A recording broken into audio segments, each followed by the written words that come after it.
Upload করেছি serum beta HCG নিয়ে প্রেগন্যান্সির ক্ষেত্রে শিওর শর্ট ডায়াগনোসিস, এই হেডিং ছিল।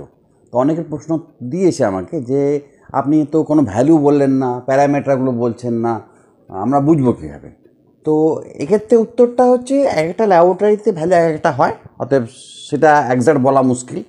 তবে যে ল্যাবরেটরিতে করবেন সেই ল্যাবরেটরিতে ওরা পাশে একটা টেবিলের মধ্যে কোন উইকে কত ভ্যালু হবে অ্যাপ্রক্সিমেট সেটা দিয়ে দেয়। তো সেইটার সঙ্গে আপনি ব্যাপারটা মিলিয়ে দেখবেন, এছাড়া তো অন্য কোনো পথ নেই।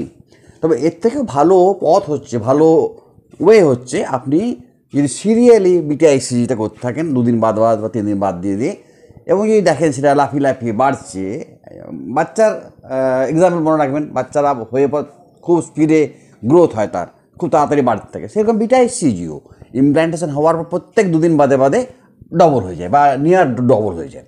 মানে প্রথম 2 দিন দেখলেন 50, তার 2 দিন পরে মানে 48 আওয়ার্স এক্সাক্ট পরে দেখলেন যে সেটা 100 হয়ে গেল, তার 2 দিন পরে আর করলেন দেখলেন 200 হয়ে গেল, তার 2 দিন পরে করলেন 800 হয়ে গেল। এইভাবে লাফিয়ে লাফিয়ে বাড়বে। এটা যদি বাড়ে তাহলে বুঝবেন ফিটাস হেলদি, এমব্রায়ো হেলদি।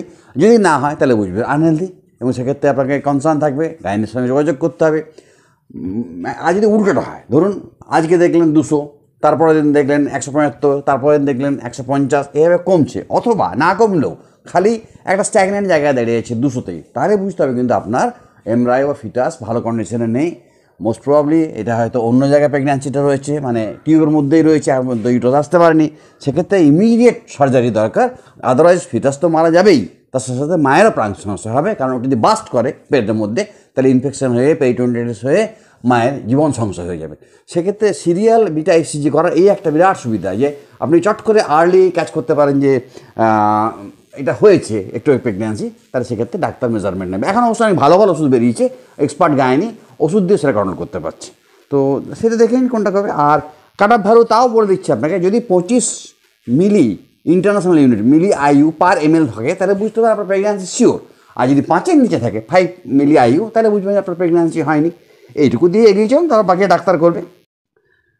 আর 1000 থেকে 1500 এই রেঞ্জের মধ্যে যদি বিটা আইসিজির মার্ক আসে মিলি আইইউ পার এমএল, তাহলে তখন আপনি যদি ইউএসজি করেন তাহলে দেখতে পাবেন যে বাচ্চাটাকে, ফিটাসটাকে আপনি দেখতে পাবেন আল্ট্রাসোনোগ্রাফিতে উইথ স্যাক। এরকম ভিডিও আরও পেতে চাইলে আমার চ্যানেল সাবস্ক্রাইব করে রাখুন এবং আমাকে একটা লাইক দিন, যাতে আমি মোটিভেশন পাই।